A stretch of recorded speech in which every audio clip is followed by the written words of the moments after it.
Gli anni 60, ragazzi, credetemi, erano una robetta. Pensate, il mondo delle corse automobilistiche stava viaggiando, correndo verso l'apice e molti giovani, senza paura, erano portati a comprare delle sportive in concessionaria con il chiaro intento di schierarle in pista, tentando la fortuna come piloti. Pensate, se vi presentavate in concessionaria annunciando di essere piloti, era addirittura probabile vi sareste portati a casa una sportiva del genere con un discreto sconto. Certo, fare il pilota all'epoca significava rischiare seriamente la vita a ogni curva, ma la crescente domanda di sportive pistaiole aveva portato le case automobilistiche a costruire auto sempre più divertenti e veloci, consapevoli che un'auto molto vincente era un'auto molto venduta. Un'auto del genere poteva nascere solo in quel periodo, poco da fare. Mettetevi comodi, sto per raccontarvi la storia di un mito italiano.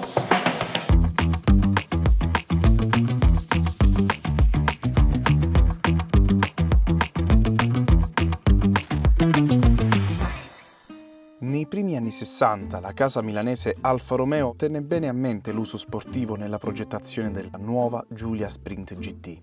Venne sviluppata partendo dalla già ottima base della versione berlina, accorciandone il telaio e dotandola di un vestito un po' più filante.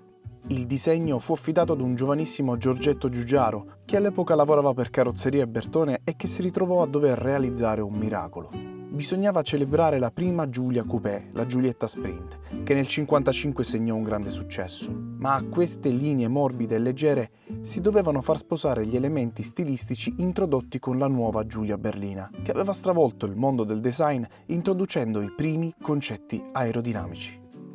Ed il miracolo accadde. Grazie al telaio più corto e alla formula dei 2 posti veri più 2 extra, la formula 2+2, si riuscì ad affinare il posteriore ed abbassare il tetto, con il vantaggio di avere un'auto decisamente più filante, sia nelle forme che nella guida.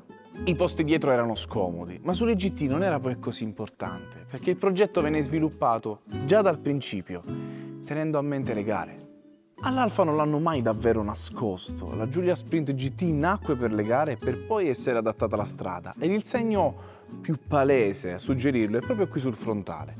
Questo scalino che vedete qui di fronte era nato per essere una grossa presa d'aria frontale, ma era un casino farla e su strada non dava poi chissà quanto vantaggio. Il modo in cui però incorniciava il frontale era molto carino e quindi decisero di lasciarlo per dargli un'area più sportiva, allontanandolo ancora di più dalla gentile Giulietta originale.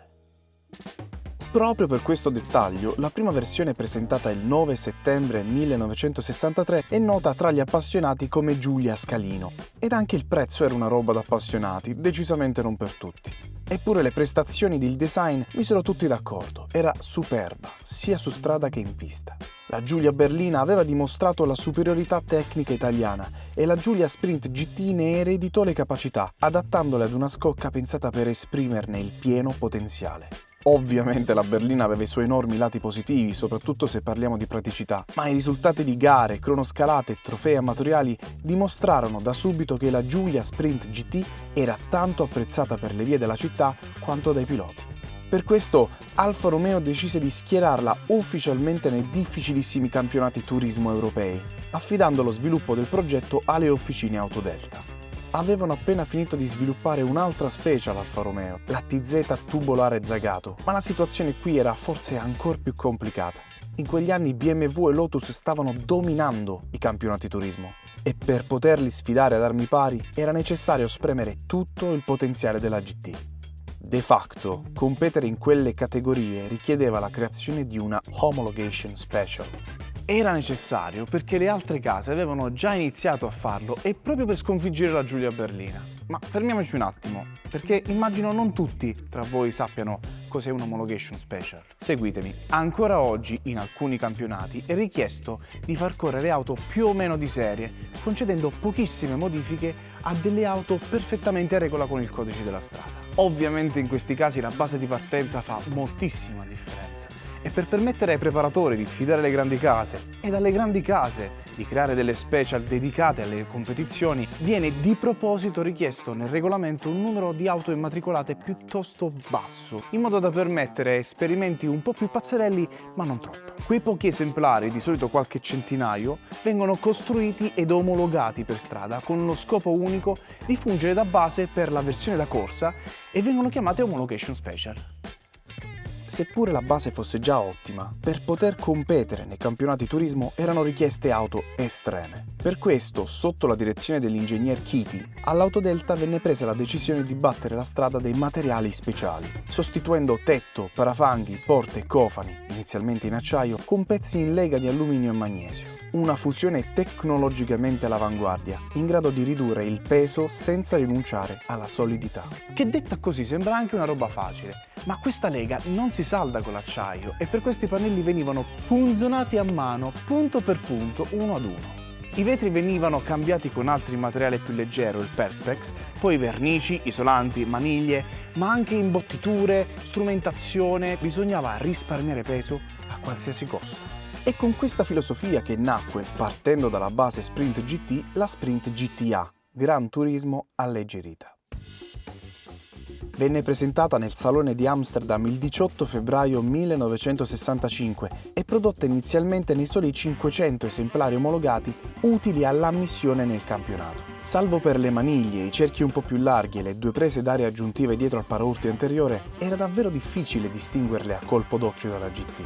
Ma il costosissimo trattamento dimagrante aveva portato la GTA a pesare soli 745 kg, 200 in meno della base, ed il trattamento Autodelta non si era di certo fermato lì. La Giulia GTA aveva bracci sospensione dedicati, differenziale autobloccante, coppa olio maggiorata, rapporto di compressione più alto, cammatura più sportiva e 1000 altri dettagli, tra cui spiccava uno in particolare.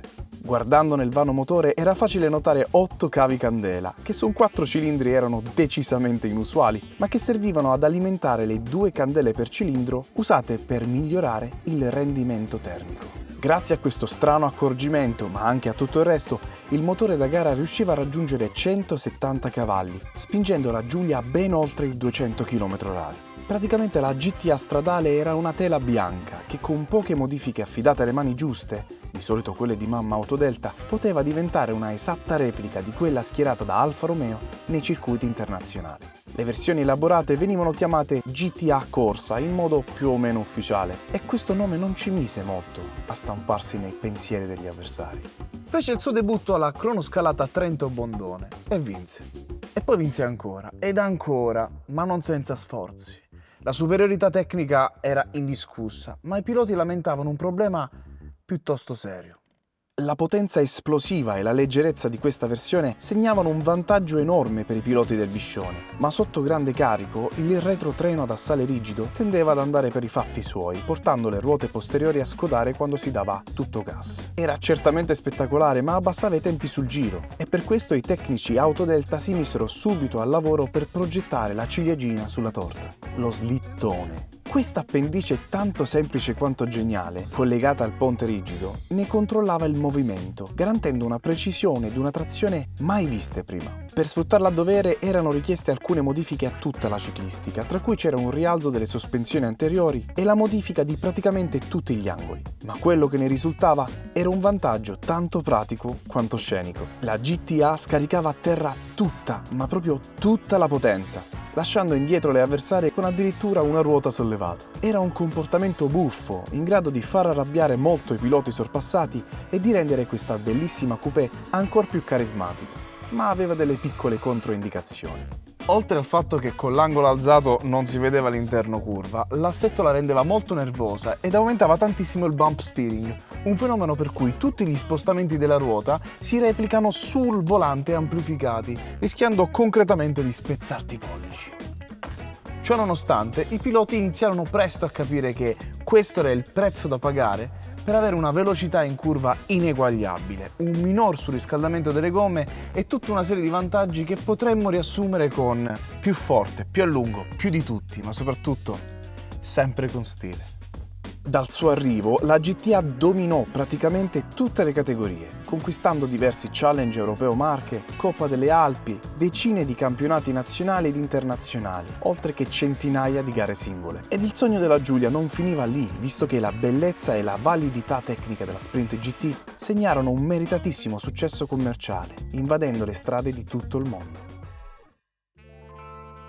Inutile sottolinearlo, praticamente qualsiasi versione della Giulia fu un successo, soprattutto questa versione qui Junior. Ma la rotta tracciata dalla GT alla GTA è secondo me la più importante da raccontare, la più ambiziosa e la più riuscita. Ho deciso di parlare di entrambe le versioni in un video perché le vedo come due facce della stessa medaglia. Rappresentano un po' le due estremità del concetto iniziale, due punti di snodo da cui sono nate tantissime altre versioni, tante storie magari dimenticate, ma che fanno parte della nostra cultura, e non parlo solo di auto. È per questo che chi ha questi modelli li ama la follia. Oggi ci sono ancora tantissime GT che come questa vantano delle condizioni eccellenti, ma per le GTA il discorso è un po' diverso. Sono delle vere e proprie mosche bianche. Oggi finalmente abbiamo un modo per mettercene una in salotto. De Agostini ha deciso di celebrare questa storia incredibile presentando una collezione dedicata a cui non ho proprio saputo resistere. Hanno progettato un modello in metallo scala 1:8 in collaborazione col museo Alfa Romeo e mi sono abbonato online per avere tutti i numeri direttamente a casa.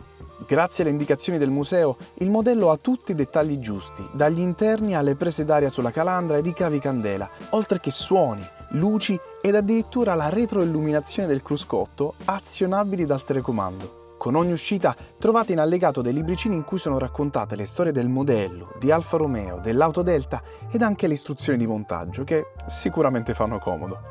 Vi lascio in descrizione il link del sito De Agostini, in cui potrete trovare tutte le specifiche della collezione ed abbonarvi con il mio codice per iniziare a ricevere tutte le uscite comodamente a casa. Per oggi invece mi fermo qui. Vi terrò aggiornati con la costruzione del modello, magari facciamo proprio dei contenuti dedicati. Trovate nel frattempo tutti i link di Scr e di De Agostini giù in descrizione e mi raccomando, se volete vedere altri video come questi, basta iscriversi. Io sono Genziano, questo è Scr, quella è una delle mie macchine preferite e ci vediamo alla prossima testa di ghisa. Scr Scr. Bandiere di tutta Europa al circuito del Nürburgring. In programma la 6 ore per vetture da turismo 1966. I piloti mettono i caschi, avviano i motori, partono dietro l'autostarter.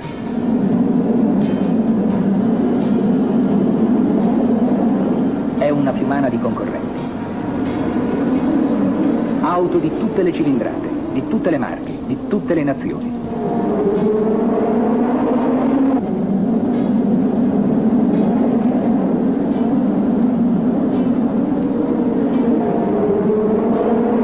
Le GTA rispondono all'attacco.